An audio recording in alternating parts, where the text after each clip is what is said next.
Hi everyone, welcome to another episode of Sitting with Shar.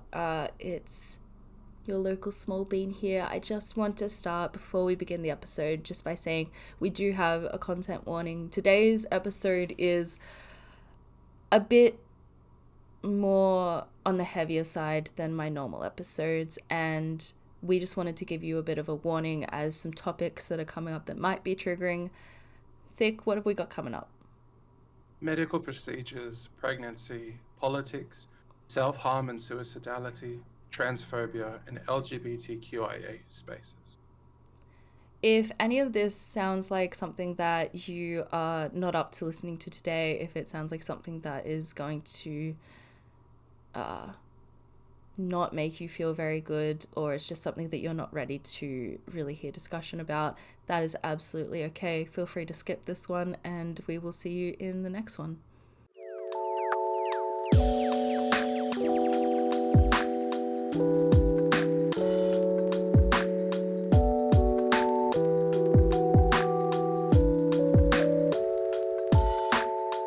So, before we begin the podcast, I would like to formally apologize to you and to everyone listening. I'm still partially sick, so if I cough and I sound like shit, that's because a virus is trying to destroy me from the inside out. So, I'm living my best life. I'm like 95% better, but I've still got this stupid fucking cough that just won't kick it. So, it's going well. Living my best life. Hello, Thiccbaer. How are you? Hey. Hi, how are you? I'm fucking fabulous. It's, Good. today is the 1st of June. Happy Thursday. Happy Pride Month. Happy Pride Month. Yeah, more importantly, but Happy Pride Month. It is the month of the gays. It is gay season. And it is the time of, I don't know, we spoke about this on the last podcast that we did, but this season always gives me really mixed feelings. And we in Australia had our Pride Month back in March. I don't understand why that's a thing. Like, I don't get why we celebrate and do Mardi Gras and everything in March, not in June. I think because it's far too cold. There may be a history behind it, I'm not too sure. Yeah. But it's far too cold if we did all of our Pride stuff now. Maybe. Imagine going down Oxford Street in Sydney in nothing but a bra and a good time and trying not to freeze to death. We'd all just be hella perky. I mean, and what is more gay than that? You know, what is more gay than erect nipples? Welcome to the podcast. Welcome back. Welcome to the gay shit. I am here. Erect nipples and frozen thighs. I am here with Thiccbaer, and today we are back on our gay shit, and we are talking about, surprisingly, not a very fun conversation, considering how fun this has started out to be. It's, as I said, it's Pride Month, and how are you feeling about it? Let's start there. Honestly, the same as every year. For me, it doesn't really change. It's like we said in the Pride podcast. Pride is tough. It's going to be another month of corporate bullshit going, hey, we're gay, and not paying rainbows. The gay tax. Rainbows everywhere. Legislation. So yeah, I'm one of those ones where I love it, but I also grit and bear it. Grit and bear it. That's not meant to be a pun, but it is. Sorry.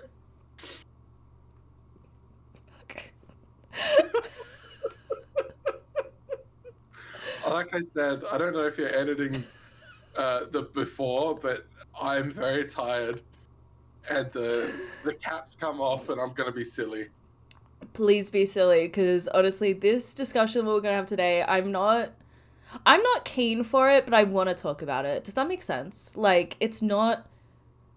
Yeah, It's and it's something that I feel like we shouldn't be talking about in 2023.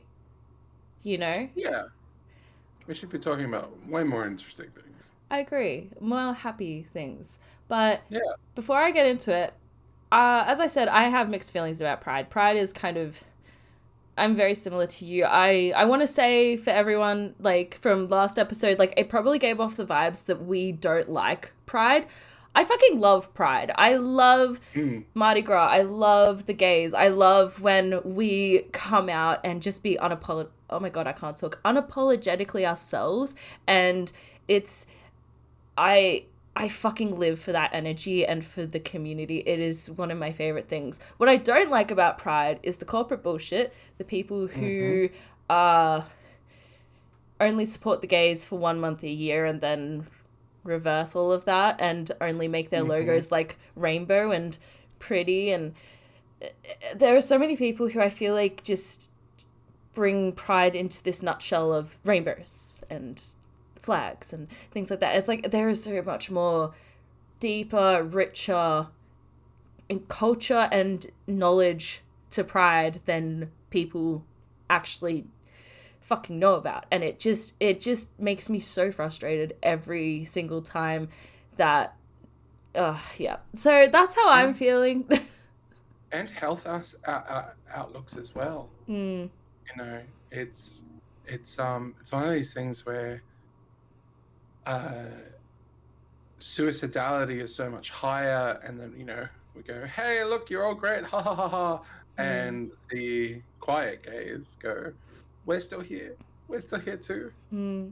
Especially, and people who are closeted, people who are not in a safe space to come out. Like, I feel like coming out has also been very, how do I word it? Not sugar-coated, but very, like, romanticized. That's the word I'm looking for. Like, I'm so glad that we are getting, like, more gay movies and more, like, queer actors and people in our media and everything like that. That is fucking amazing. But I feel like at the same time, we're kind of romanticizing the whole coming out thing. And it's really easy to forget that not everyone is in a safe or comfortable or a good space to come out, not just in themselves, but, their family might not support them, or they might be surrounded by a culture or religious beliefs that doesn't make it safe for them to be completely themselves. And I feel like that is a really important thing to remember with Pride and with celebrating Pride.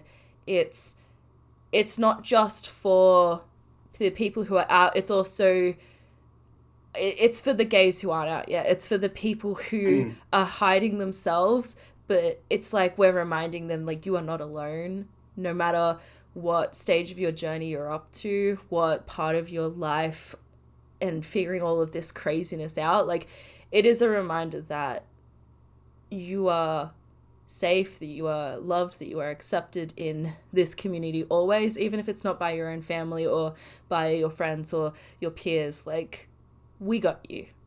We love you. Yeah. And we're here. We really do. Like, that is I remember going to my first Mardi Gras, and it was before I'd come out. It was kind of before I'd properly realized that I was just a little fruity.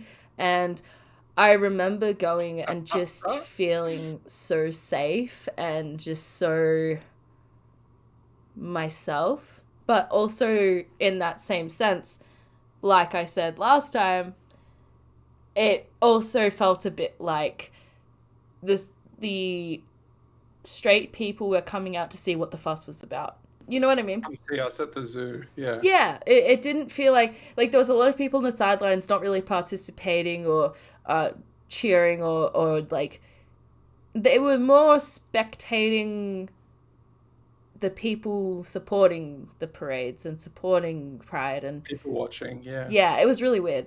Staring and judging and going, what the fuck's this about? Yeah, so I think kind of a quick, I guess, summary from our last episode that we did, but also just we're about to start Pride Month again. And this topic that I'm going to be talking about today, this podcast is actually scheduled to come out at the end of Pride Month. So we are recording this before all of this happens.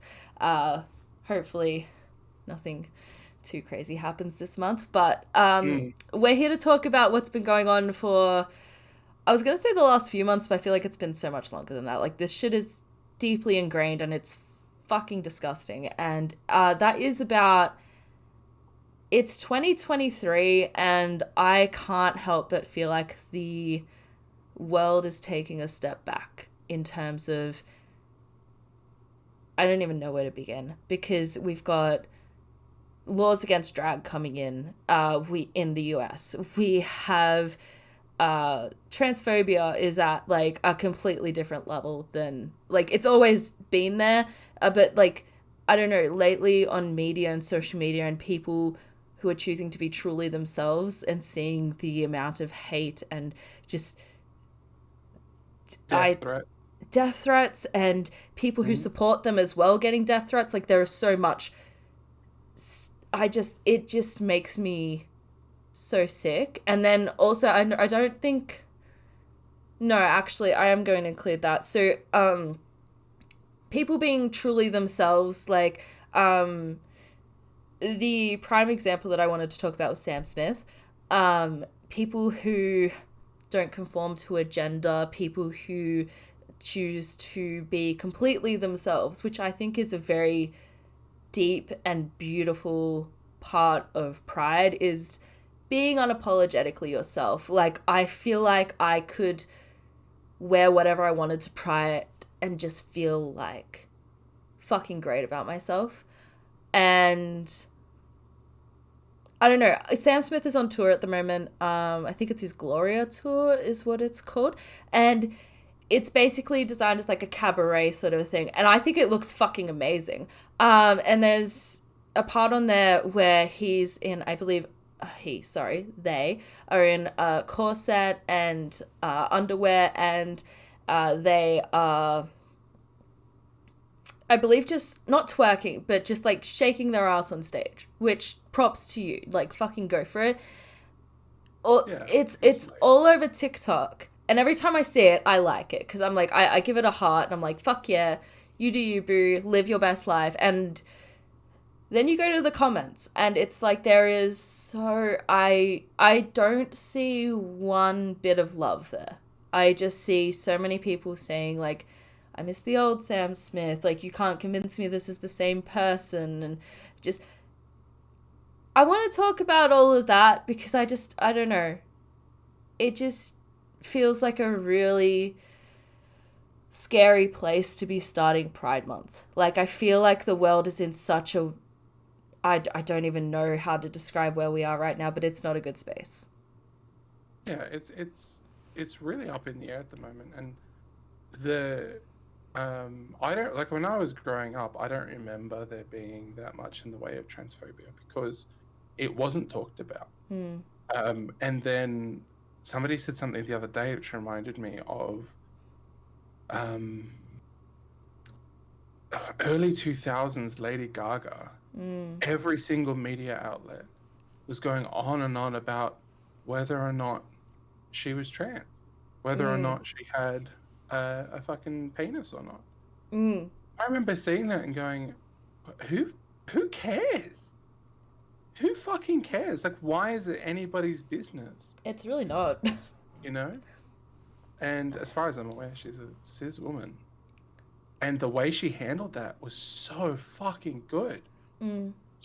She would just clap back.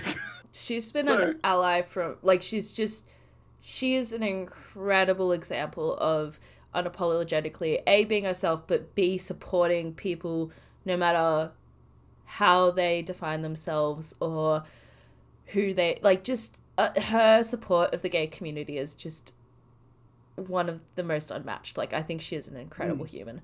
Iggy Azalea is another one of those.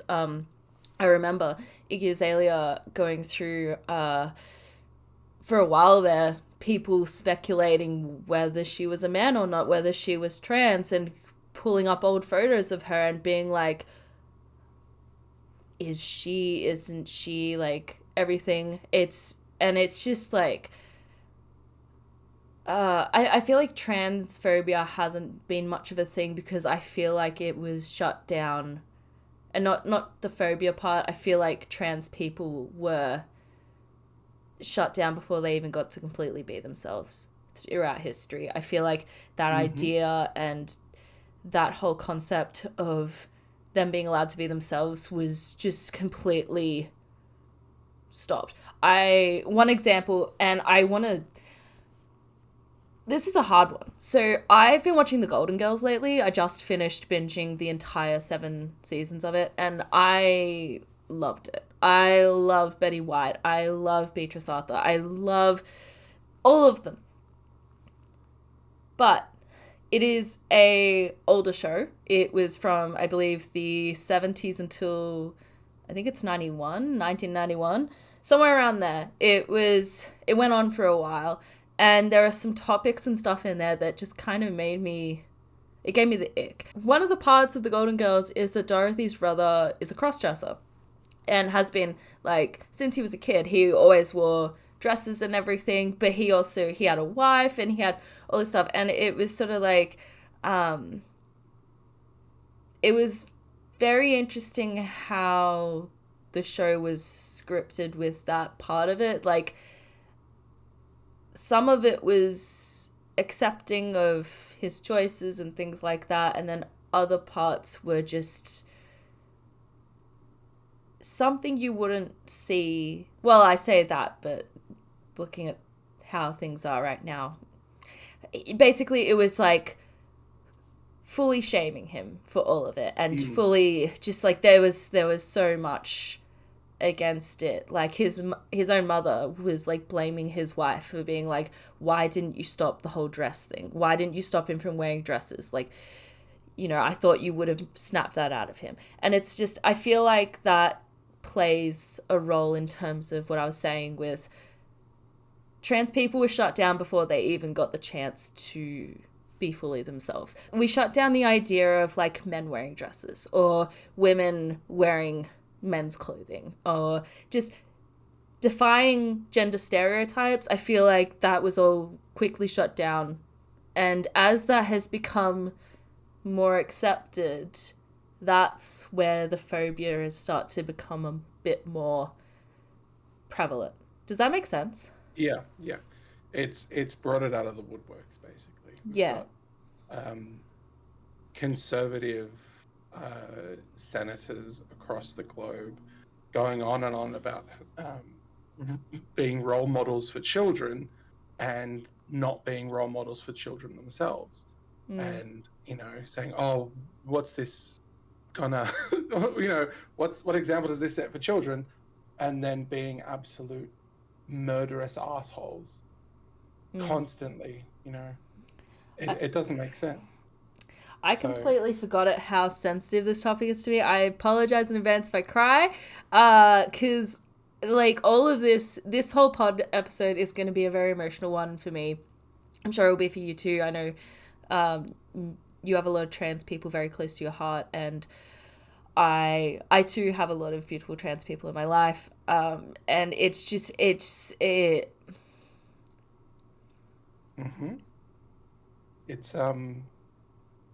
it's a step back. It is, yeah.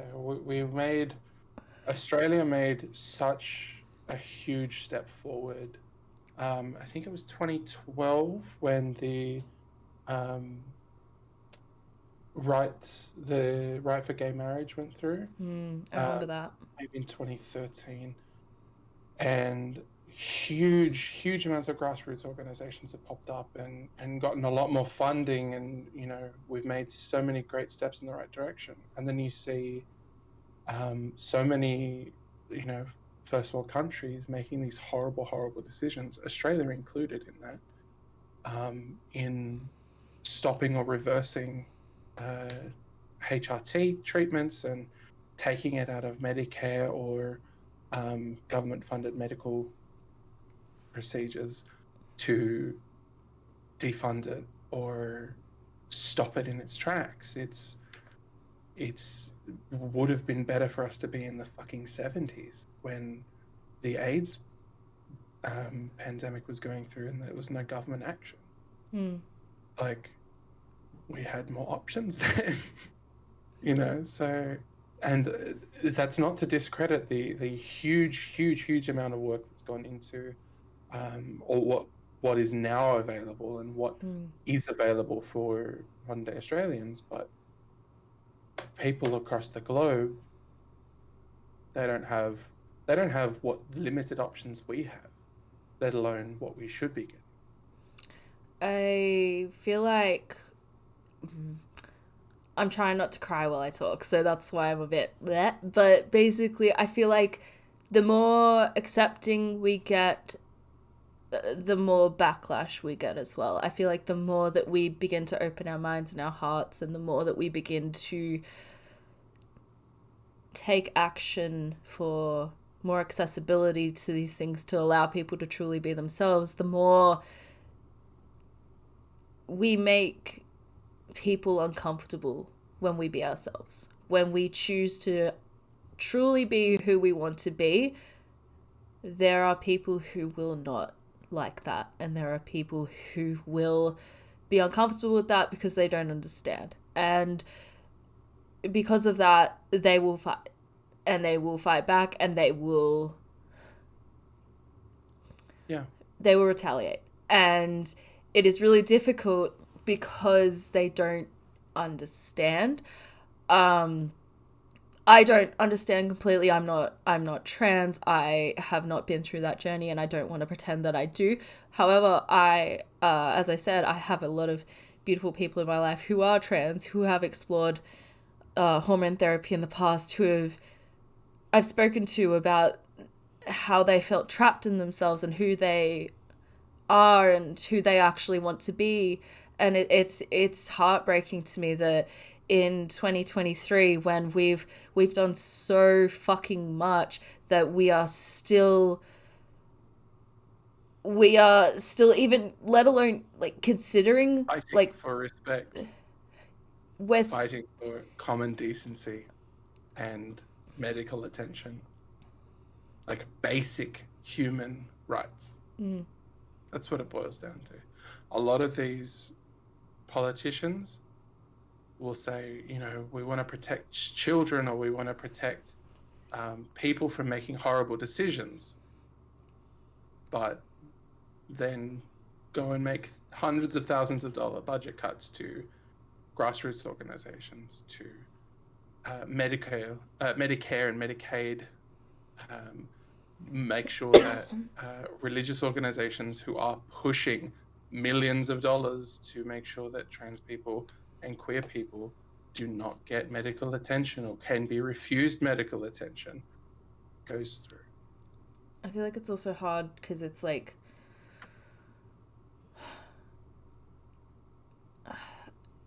it's like a lot of these people are adults who are making informed decisions. There is a lot of access to information out there for people to read and understand the choices that they are making and going into.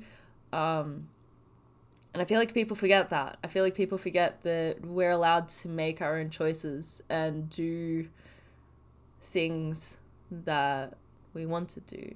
Like, it's one thing to just jump into it. It's another thing to make an informed decision. And, like, I think people forget that a lot of people, if not everyone who is going through hormone therapy, who is going through transitioning, are doing it in an informed way. I think a lot of people think that they just automatically go to, it's a mistake. It is just, you're going to regret this. It's not something that you should do. It goes against religious belief. It's just...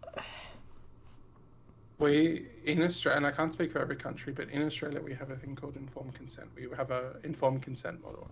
For any kind of medical decision that you make, your doctor or a specialist or whoever you're with at the time gives you all of the information that you need to prepare you for that. Mm-hmm. You can then make an informed consent.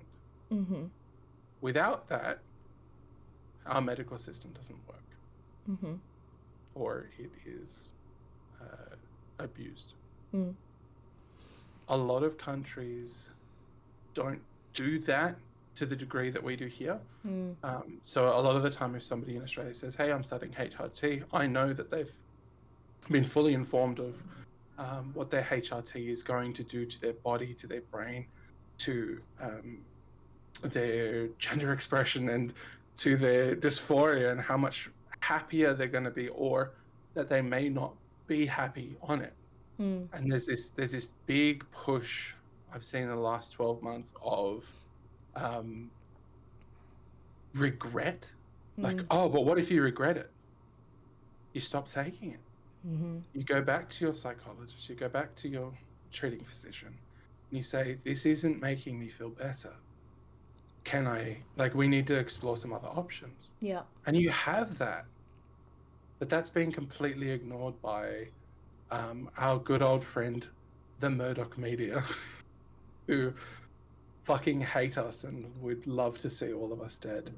So, and again, I can only speak for Australia. I don't have experiences outside of Australia, especially with medical care.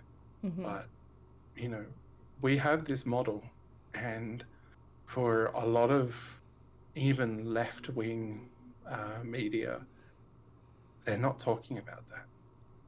They just look at very superficial. I'll take a deep breath.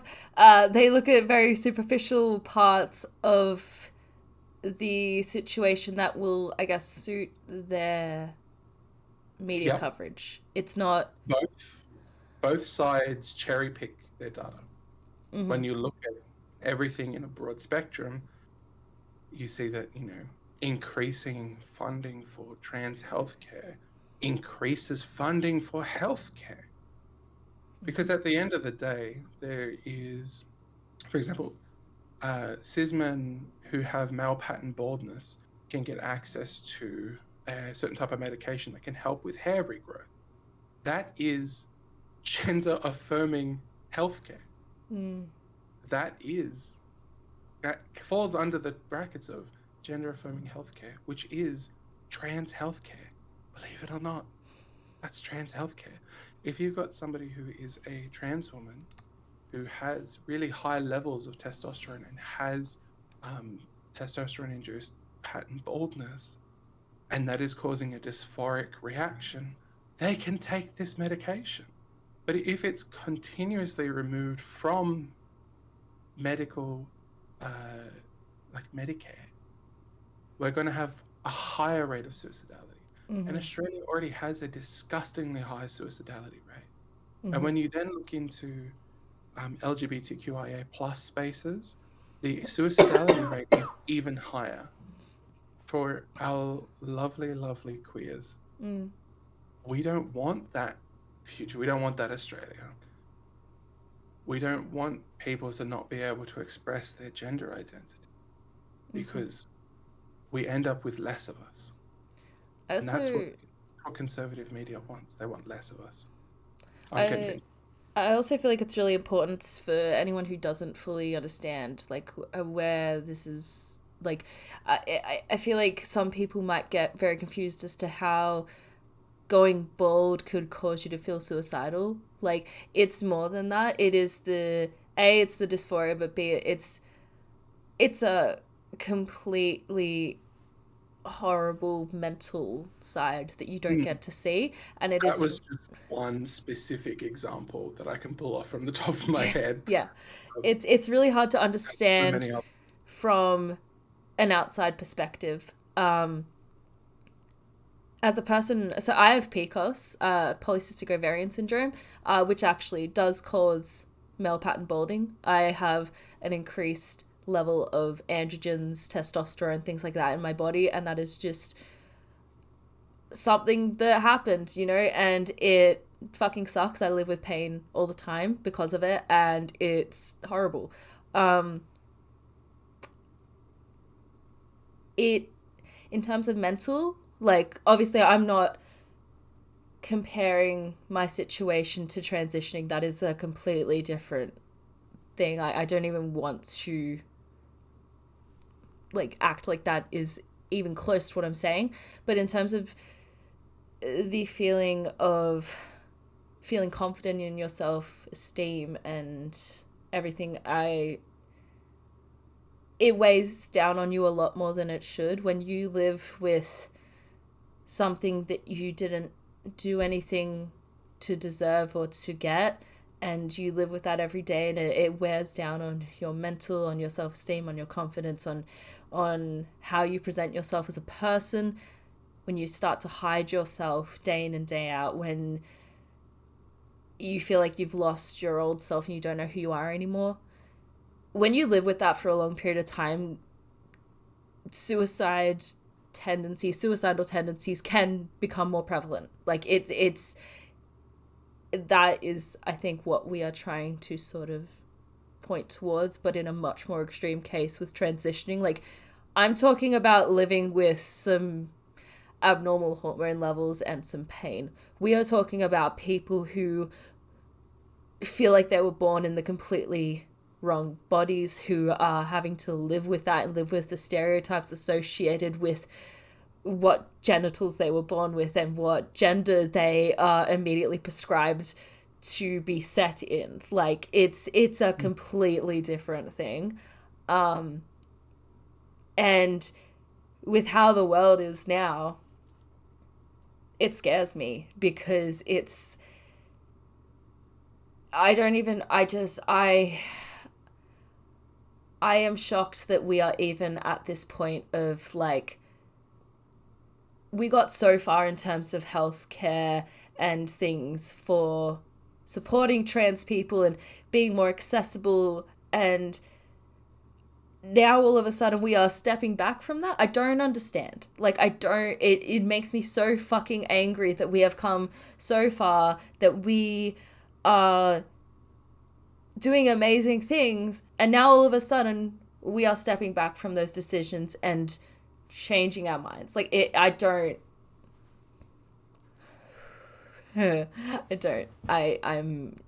angry bean. Ooh, you go. I'm gonna take a breath.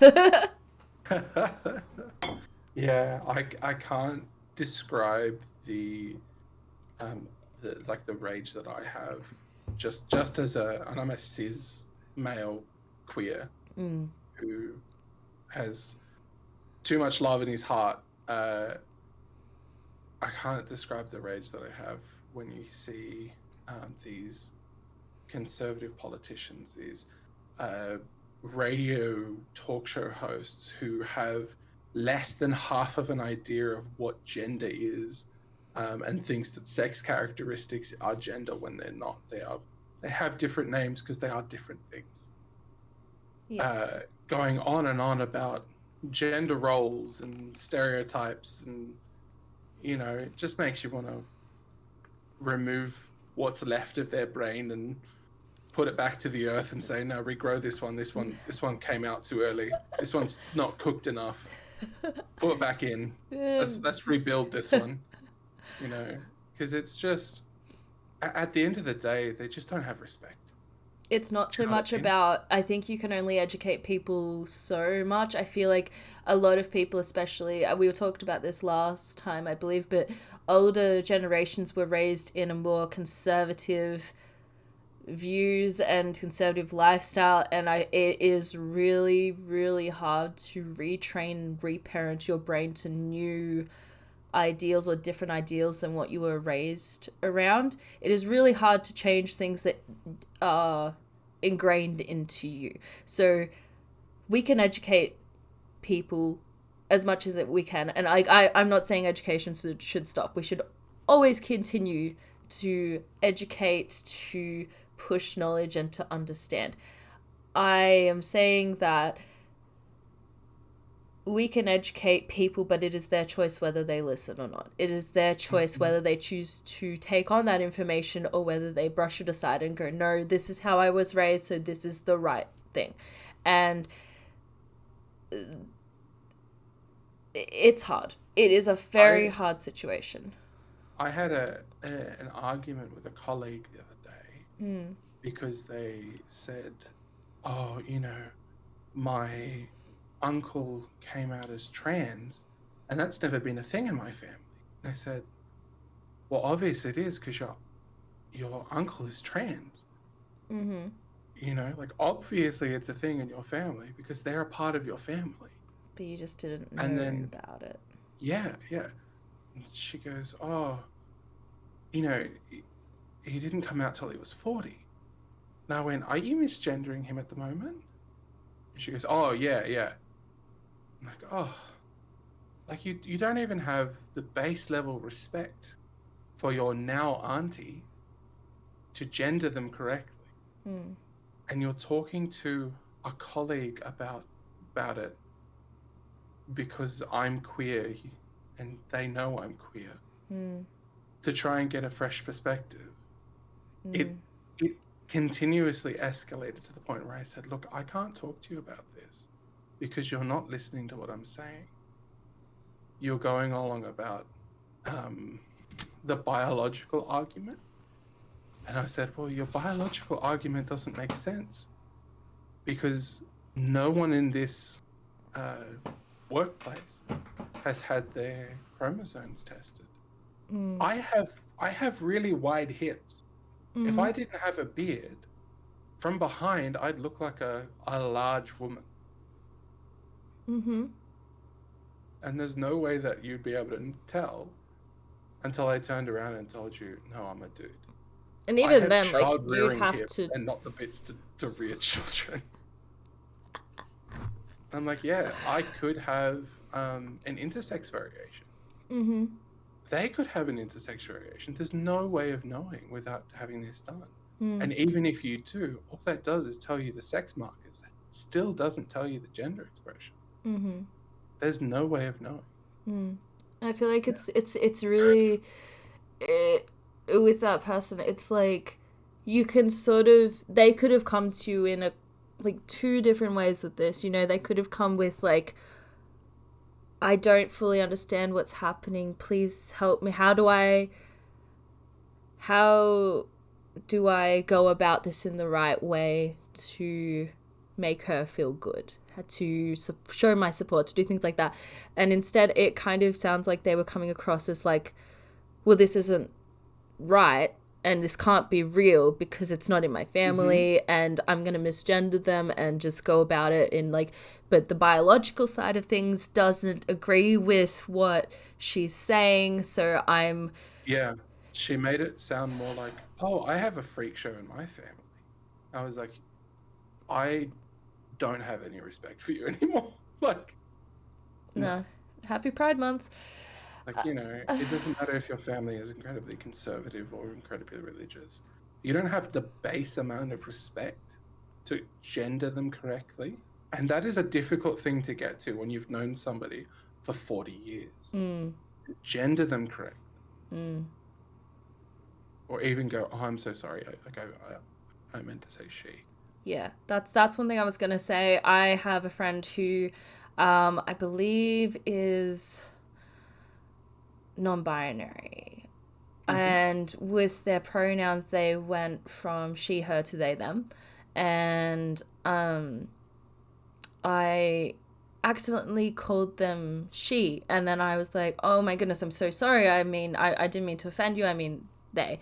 And they were like, honestly, I don't really care if you say the wrong pronoun as long as you try to attempt the right one. Yeah. If you're actively trying to respect my journey and myself, and if you're actively trying to do the right thing, I'm not offended. If you are you are just completely not giving a shit and just not attempting, then that's when we have a problem. And it can be really hard to relearn about someone that you've known for so long, especially in terms of like gender and pronouns. Like, I feel like that is something that especially with family members, like, it's, you know, like, this is your uncle, this is your auntie, and to suddenly just like have that change, like, of course you're gonna make mistakes, you're gonna get things wrong, and that's okay as long as you are trying to do the right thing. If you don't have the respect to try and to support then, that's where the problems come in. Yeah, and I did say to her as well, the base level of respect is at least trying. A lot of people will be really mad straight off because it's like, no, this is what I am. Obviously, I'm this. And other people are a lot more flexible, like your friend. I said to her, you're actually really lucky that your auntie is still alive and is still able to transition in their 50s, in their 60s, because growing up when they grew up, it wasn't a thing that was talked about, and it was a thing that was shunned. Same with being queer, but again, that rate of suicidality is through the roof. Another thing that I wanted to talk about was deep breaths. The other thing I wanted to talk about was something that is, I guess, close to my heart, but thankfully I don't believe we have drag laws in Australia. I believe it's America at the moment, and I just can't even believe that they exist. Thiccbaer is Googling as we go. But the one thing I wanted to kind of talk about, and I'm just a small bean on the internet expressing my feelings on my podcast. Like, I'm not an educated source of information. Please go do your own research. Please go and, don't take my words without a grain of salt, if that makes sense. Does that make sense? I'll read to you from the the Australian Human Rights website. The Sex Discrimination Act makes it unlawful to treat a person less favorably than another person in a similar situation because of the gender-related identity, appearance, mannerisms, or other gender-related characteristics of the person. So we don't have the laws that the US has for that. We actually have better protections in Australia, which is great. Thank fuck for that. If you can afford to come to Australia, come over here. We've just done a huge thing about importing migrants who can work in Australia. So look into it, because I don't come to me for I have no fucking clue, but look into it, because if you can get here, we'd love to have you. Don't worry about the spiders. It's fine. Don't mind the snakes, yeah. They're not that bad. The amount of friends that I have who are like, but there's spiders and snakes and everything in between, and it's like, it's not that bad. It's fine. If you don't annoy them, they don't annoy you. It's fine. You gotta worry about the eshays more than the fucking spiders. You're not wrong. Oh my god. So, okay. You're more scared of in the train station. The guy with TNs who's going to come and stab you, or the spider that, if you leave it alone, will leave you alone? Yeah, literally, just leave it alone. If you lose sight of where the spider went, just look before you step. That's pretty much all I'll say. Brush yourself against a wall in case it's on your spine. No, I'm kidding. They don't like humans. No, we don't. A lot of humans don't like them either. Just by your face, I can tell that you do that as well. You do that. Ugh. I do it on my chair. I don't do it against the wall. I just kind of go the spider was there. It's now gone. Where could it possibly be? Okay, I can't see it. Yeah. And then I just, So, come to Australia, guys. It's great over here. We love it. Apply to be a citizen. You get our rights. Yeah, Australia has amazing protection, which is great. We love to see it. This comes back to what I was saying before about making incredible steps in the world and doing incredible things, and then deciding, you know what, fuck it, and going backwards. And that is the drag laws in America currently. And Pride Month is one of the biggest times of the year for drag queens in terms of making income, getting work. Drag queens are usually completely booked out in this time, and that is fucking amazing. Like, it is and that's what I want to see. 100%. Make that money, honey. Yes, I love drag. I can't,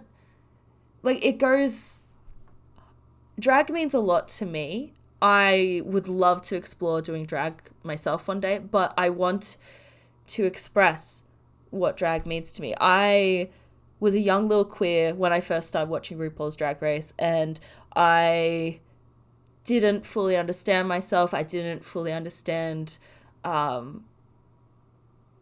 sexuality. I was terrified. I was confused. I was upset. And yeah, I was suicidal. I was living in that just constant state. And when I watched RuPaul's Drag Race, seeing all of these incredible people being themselves, and you saw and you went, Charmander likey. well, not in a sexual way, like Oh no, not like that. I mean, some of them, but like in terms of like, look, there's a lot of them that are just fucking hot. Like, there's some of them like that. Being bisexual is difficult when they look great as a male and a female, or whatever gender they conform to, and then as a drag, like it's so. What is gender? Get in the bed.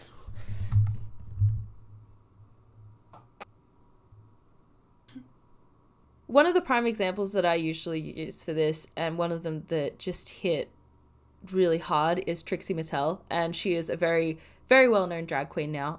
She actually got eliminated like halfway through her season originally. Spoilers if you haven't watched it, but like she didn't make it very far the first time, but she originally, I believe it was by her father or her stepfather, I can't quite remember off the top of my head, but she was abused and called a Trixie because she was gay.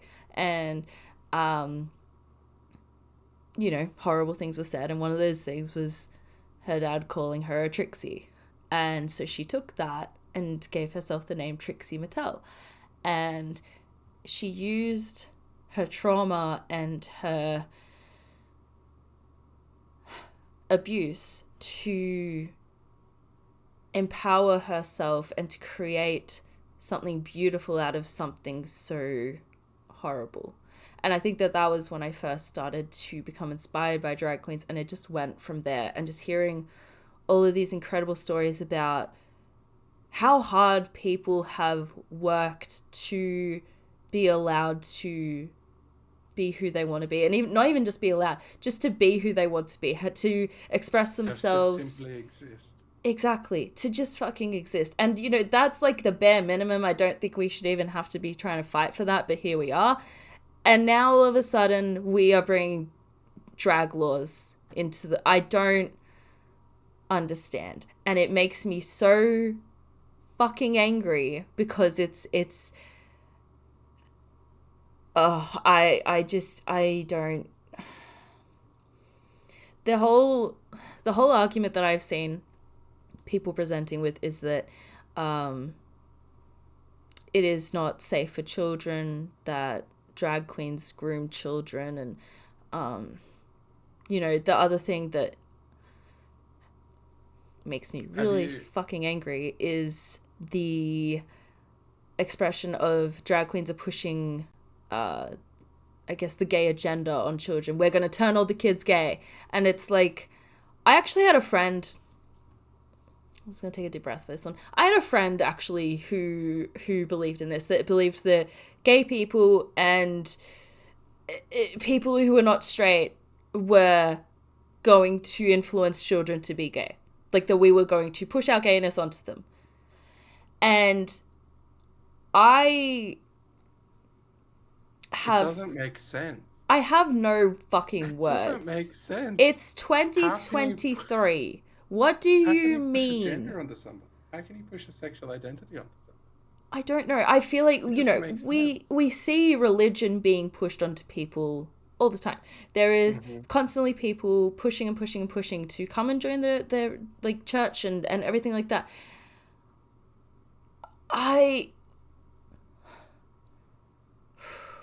We are at the start of Pride Month, and I want to make something very fucking clear.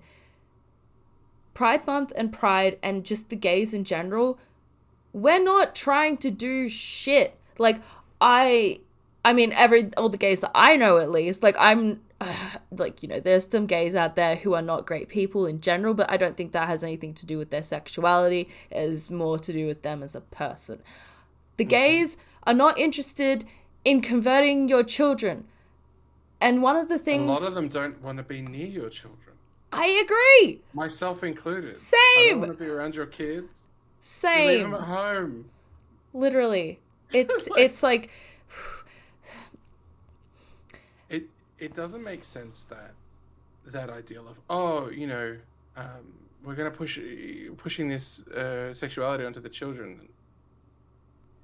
You've been pushing being a straight, like, asshole your whole life onto these kids, and I've told them that if they're not that they're gonna be disowned.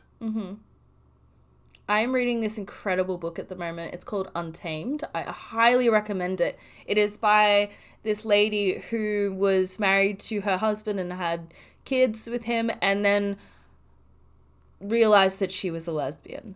And it's just this empowering story. Like, it's fucking amazing. She was talking about how her kids, because she has a son and a daughter, I believe. I don't know if she has any other kids, but she has a son and a daughter, and she was reading about she was cleaning the bathroom, and what her daughter's shampoo and conditioner and soap bottles and stuff had words like beautiful and graceful and gentle and elegant and blah blah blah, and the son's, and both of them I believe are like 10 or below in terms of age, the son's was like, be a man, like, this is a manly scent, and if you don't use this 5-in-1, then you won't be manly enough. And it's like, if all you this don't stuff. smell like rocks and dirt and a big fucking day out, you're Literally. a real manly man.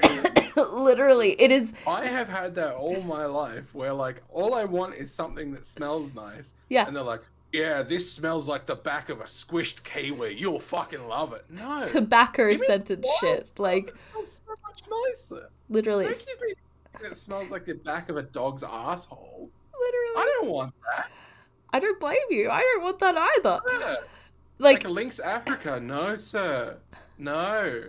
I don't want to smell like a sweaty teenager who thinks it's the best smell ever because I've never smelled a fucking flower in my life. Yeah, literally. It's like, it's that, what I was talking about in terms of pushing gender. And one of the things that I have also seen as an argument against... sponsored by Anti-Lynx, by the way.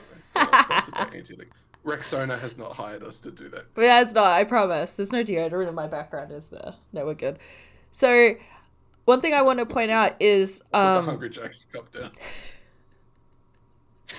One thing I want to point out is one of the arguments that I've seen against this whole idea of like drag queens and the gays pushing gender onto kids is that from the get-go, it is so socially accepted to say like things about how, he's such a ladies' man, and he's gonna be such a lady killer, a heartbreaker. This kid is like 2, and it's like all this kid still shits the bed and like we're already pushing that this child is gonna have so many girlfriends, and it's like you don't even know if he's gonna be straight. Like it's stuff like that it's sort of the argument of like, you guys have been pushing gender on kids for generations, you know. Immediately, as soon as we're out of the womb, we're thinking straight away about their husbands or their wives or what is generally accepted nowadays. It's creepy, isn't it? I think it's really creepy, and I never even thought about it until it was sort of brought up. I was like, that's like, why do we do that? That is sexualizing your children. Literally. In a way that people think is okay. It's so creepy to be like, oh, he's gonna get all the ladies. Your son is like 6 months old and has just shat himself. Why are you thinking about him fucking a whole bunch of women? Yeah, why are we thinking about his future girlfriends and shit? Like, can't we let him be a child? Like, literally, it's creepy. I don't like it. I don't understand why it's an acceptable thing, and it's just so weird. And but for some reason, like, we've been pushing gender onto kids way before this whole argument came out about, you know, the gays pushing on their sexual. Like, as you said, we're not trying to be around your kids, first of all. That's not... No, thank you. That's not something that I'm here to do. Unless they're part of my family or like my friends' kids. Mm-hmm. I don't wanna see your kid. I don't wanna, you know the like the Facebook mums who are like, look at these 400 photos of my child that looks like an egg that's been dropped on the ground. I don't want to see that. I start like unfollowing people. But I'm like, yeah, look, you are a friend. I don't want to see your egg-headed child that you pushed out.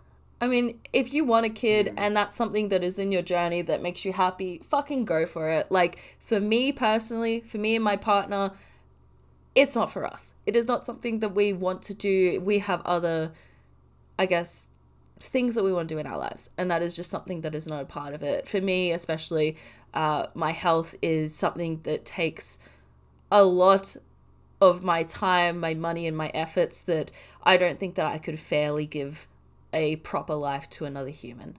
And I do not want to deplete from their experience because I am unable to provide.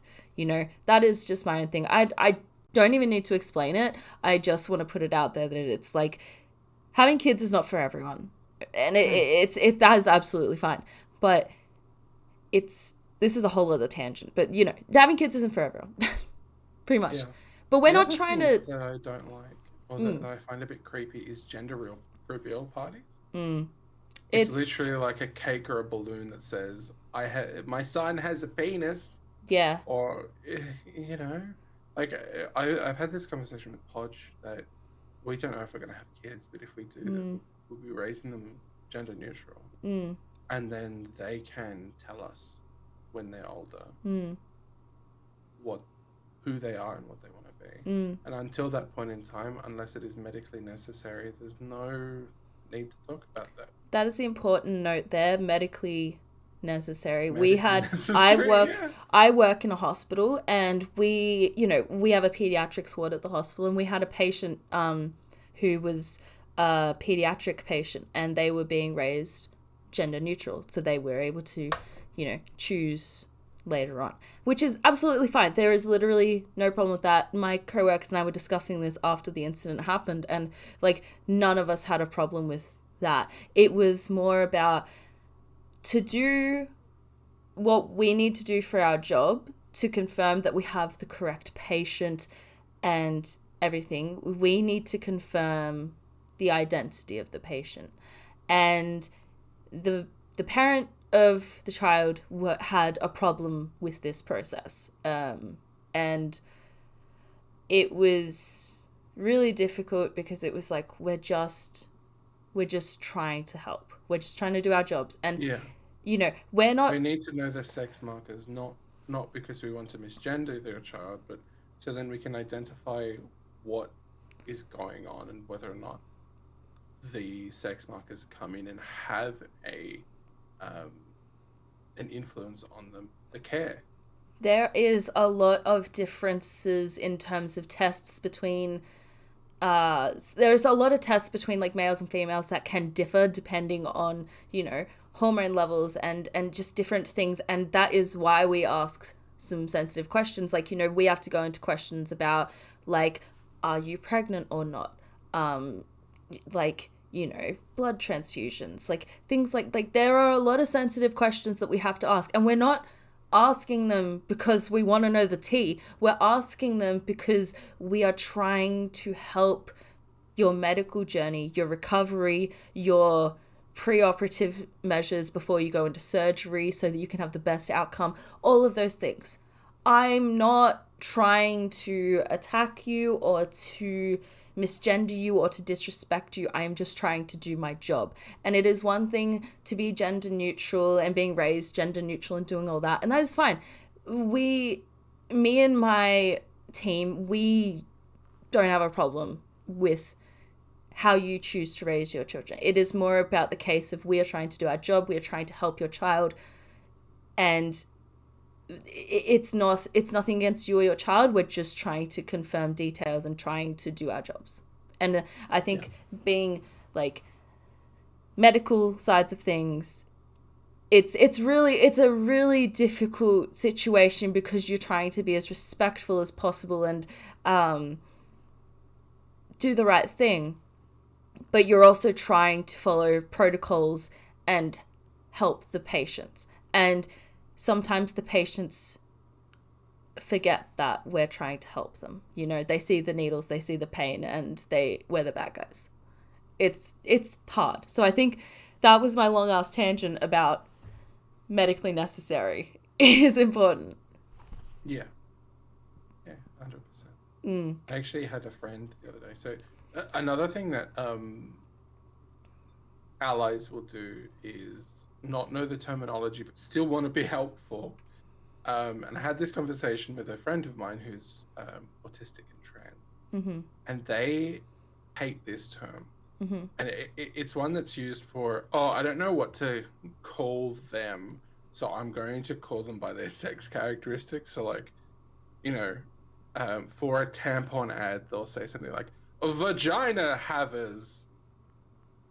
Or like, you know, and my darling friend who hates this is like, I don't hate what they're trying to do. I hate the way that they're saying it.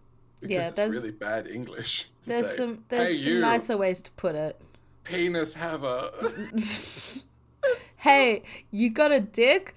This ad's for you. Like, it's like, okay, we could handle this a bit more gracefully, you know. Yeah, if you just say, you know, if it's medically necessary for you to consider buying like period products, here's our period products. Or you know, I'm not a marketing person. I'm sure they can word that better than, hey, you vagina haver, we've got something for your cooch. Like, can we maybe bring in some other people into the team to just sort of...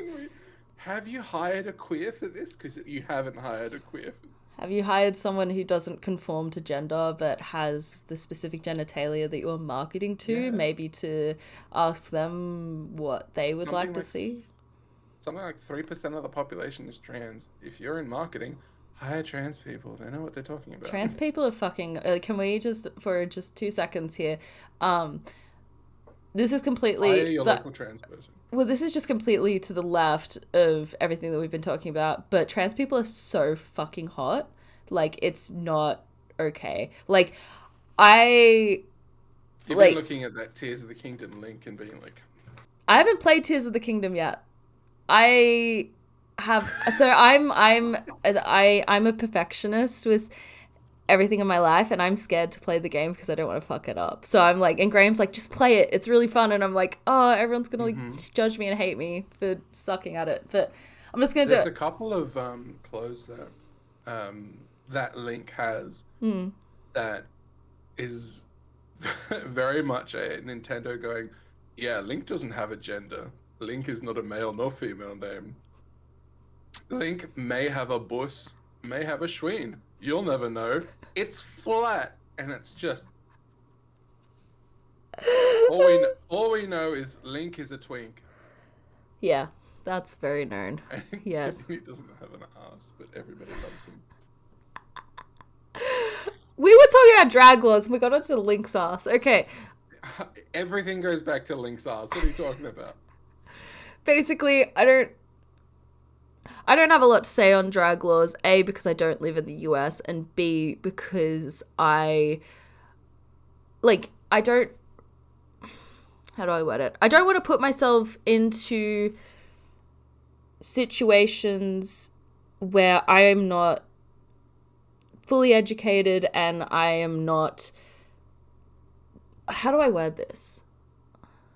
I don't want to step into a place where there is already a lot of discussion going on and I won't be of help, but I do want to say that as a person who has been positively impacted by drag, who has been inspired and who has had their life saved by drag and has been like, drag has been sexually affirming for me. Drag has been life-saving and very important in my life, and it is still something that continues to be important in my life. It goes beyond the colors and the wigs and the pretty. It goes into the deep mental, sexual, gender parts of these people discovering who they are, their journeys behind that, and being unapologetically themselves and daring in this absolute fucked up world to be who they want to be. That is so beautiful to me. And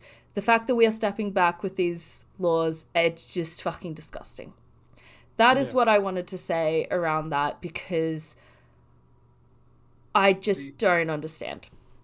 The other laws that have come through from some states as well, that are actively denying trans healthcare, and people are having to flee their home state to other states. I've seen this, yeah.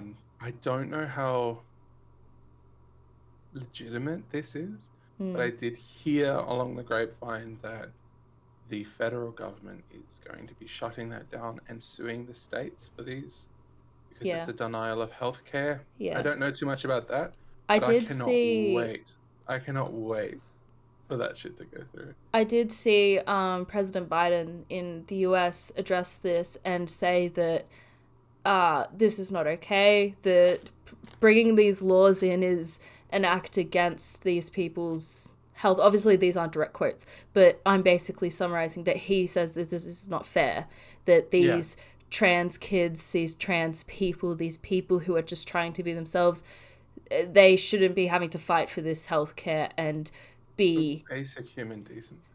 Yeah, so he is going against these states and fighting for these people, which I think is amazing, that the president is being like, I'm the president of this country, I don't agree with what these states are doing, and I am going to take action against that. I think that's really good. I don't have more knowledge than that. I don't know where that has gone since I last saw it, but just from that statement alone and from that action, I think that that is really incredible, because you're standing up for the people that you are leading. You are not just letting things happen or going along with what these states are choosing to do. You are choosing to fight against those states for the people that you are leading. And I think that that is really an amazing thing. We in Australia have benched for now the anti-discrimination bill. That was the religious discrimination bill.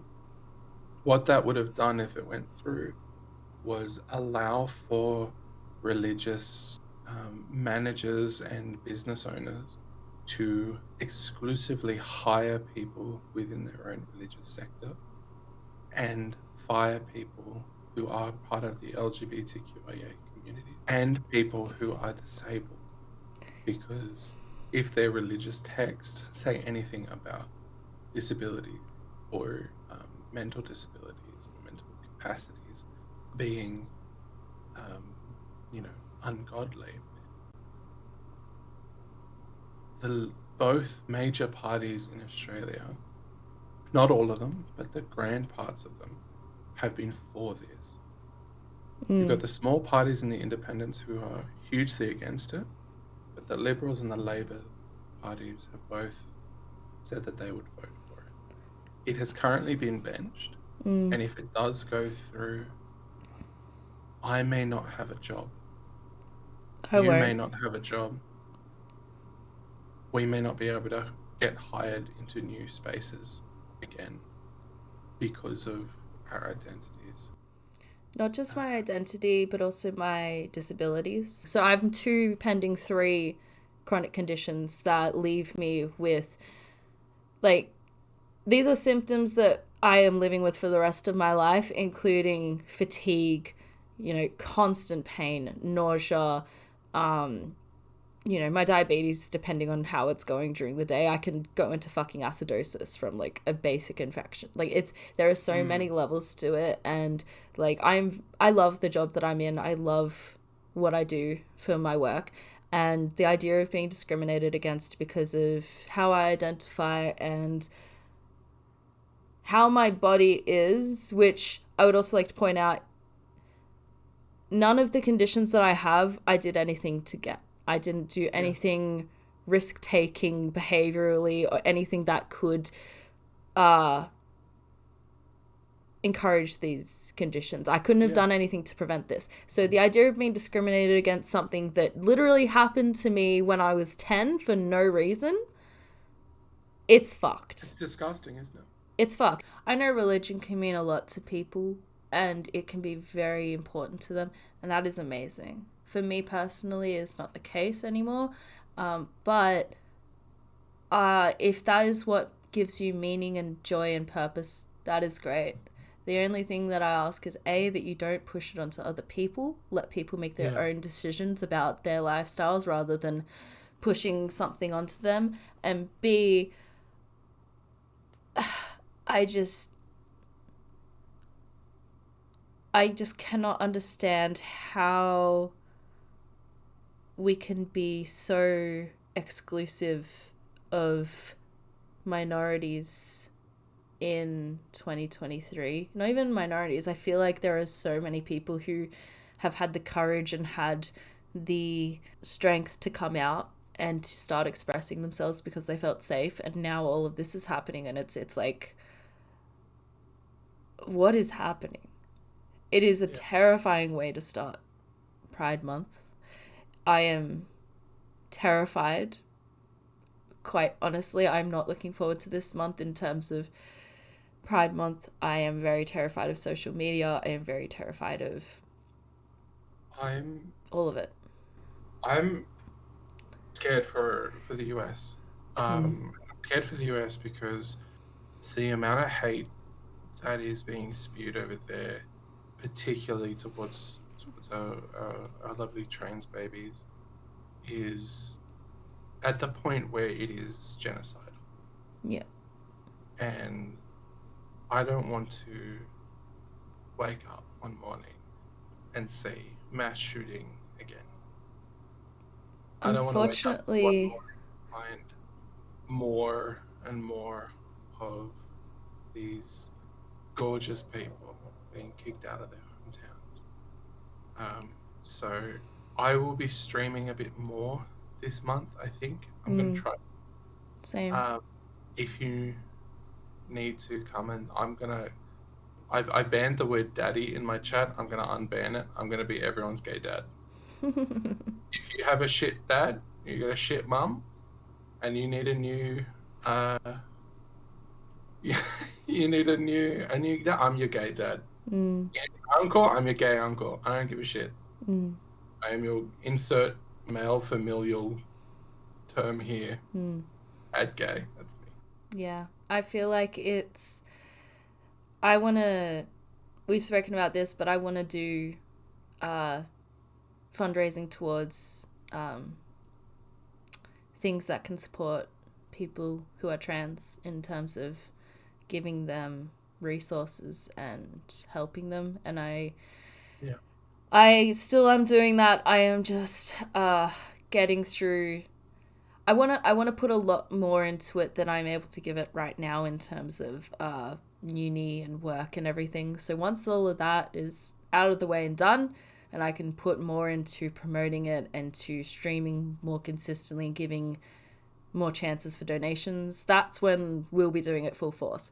But I agree. Not even just this month, but all year round, my space is a safe space for people to come to. A lot of people know this already, but if you haven't been to my Twitch, go check it out. It's pretty crazy over there, and we are all very loving. And if we're not, I have a little button that I love. It's called the ban button, and I just kick those fuckers out. So you are always welcome to either of our spaces if you need some space to get away from reality for a bit, because let's face it, reality is pretty fucked. And the thing that upsets me is that trans people and drag queens are such a huge part of Pride Month. You can't go into Pride Month without drag. I don't see... Pride Month is a majority of, like, the promotions and everything with it is drag queens. Like, you see drag queens everywhere. Without the T. And the idea of going into a Pride Month where we are starting off the month with drag laws against drag performers and like laws that do not support trans people, like it's so fucked. It is completely fucked. And it makes me, and I'm sure many other people, angry. So a reminder out there for everyone to please be safe. Please make sure that you have your safe spaces. Make sure that you have spaces that you can go to if you do not feel safe. You make sure you have people that you can talk to. If not, like, you know, there are people that would be more than happy to talk to you. My Discord is one of those places, for example. It is a hard time in the world right now to exist as a person outside of social norms. It is a hard space to be if you are queer, if you are disabled, if you choose to be yourself. It is difficult. Tough out there. It is. But you are not alone. Have some laughs with Shaman. Yeah. And that you are not alone in this space. You are not alone in the world. There are so many beautiful, unique, individual, and lovely humans who are all supporting you and rooting for you. You know, you are not alone in your fear or your sadness at the state of the world right now.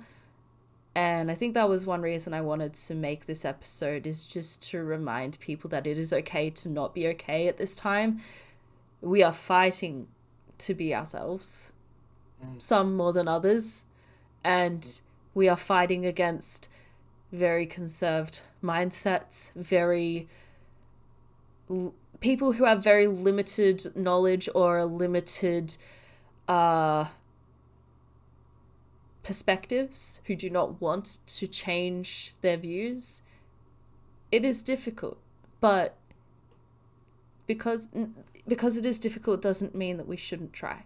And it is a really important time now more than ever to continue to rebel against those norms, to continue to be your beautiful self, continue to challenge those perspectives, and to be individual, because being unique and individual and yourself, it is, I know I've said this a fair bit in the podcast, but that is one of the most attractive things to me, is people being themselves. It is literally, I can't think of many more beautiful things.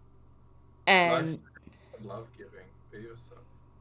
Exactly. And Pride Month is a month that, yes, it has its fucked up corporate money-making parts to it, but majority is that it is the time to show yourself, if it, you know, obviously if it's fun.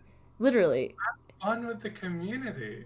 If it is safe to do so, be yourself, get out there, do the things. If not, support in your own way, even if it is internally, even if you're cheering from the inside because you can't do much. That is okay. We see you, we love you, we are fully here for you.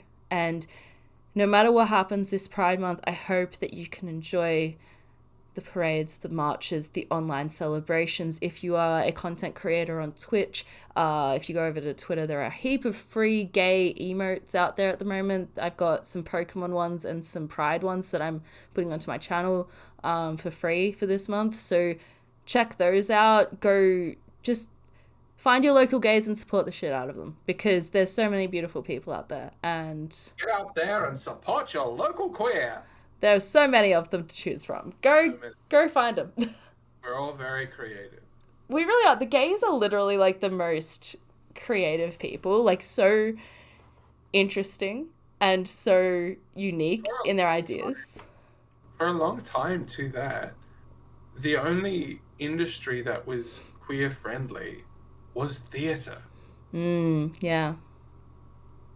Was movie making, and you know, it's gonna be a creative space, and when your entire sexual culture has been creative, you kind of become creative yourself. The gays make some of the coolest shit. Like, honestly, check it out because we are, like, I just fucking love it. So, although there is a lot of bullshit in the world, remember to enjoy Pride Month as best as you can. Remember to support your local gays and queers. Remember to think before you shop. Think about where you are investing your time and your money, and make sure it is in queer supporting organizations and spaces. Do your research. Stay safe. Thiccbaer, it has been a pleasure to talk to you as always. Thank you for So lovely being to be here again. one of my favorite gay beans. I love having you on the podcast. I hope you had a good time. Always. Bless you. I will see you next time to talk more gay shit. Yeah. Fuck yeah. And hopefully you'll see me on Twitch. Hell yeah. When I can do that again. I am going to leave a lot of links down below, including Thiccbaer's links to his Twitch and everything else that he has going on. I'm also going to be leaving some mental health resources if anything in today's discussion has triggered you or made you feel like you need to talk to a professional. There is a global mental health list down below with multiple ways that you can contact a person who can help, who is a professional, rather than two YouTubers on the internet. My links are also going to be down there as well if you want to check out my other content. I have some really cool shit. And yeah, thank you for hanging out. Thank you for coming to Sitting with Shar. I hope you enjoyed the episode. Remember to stay safe. Remember that you are loved. And I will see you guys in the next one. Bye. Toodaloo.